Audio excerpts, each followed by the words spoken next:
he had an agreement. He would resign and step down in February 7th this year. But he hasn't done it. And still, he's still having the backing of those big countries that say that they are our friends. So I think he should stay where he is now for the best. It will be good for the country that he stay where he is and let Haitians decide their fate. Mandela was in prison. Hugo Chavez was in prison. Lula was in prison. Petro in Brazil was in prison. Mojica in Uruguay was in prison. And so, if my people believe and trust me, I will be their leader. It's up to my people, no one else. They like my speech, and some want to follow me. Not because I follow them or because I like them or they are my friends. No, they like the kind of speech I said.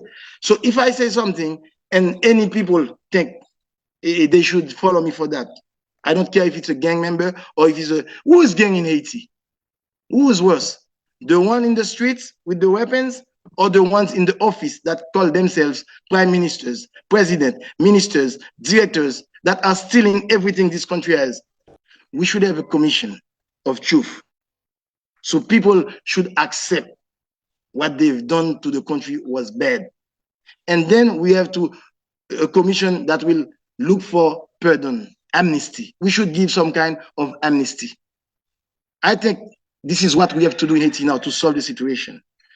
If Haiti is where it is now, it's partly because of them, of their way to put themselves inside of our national business.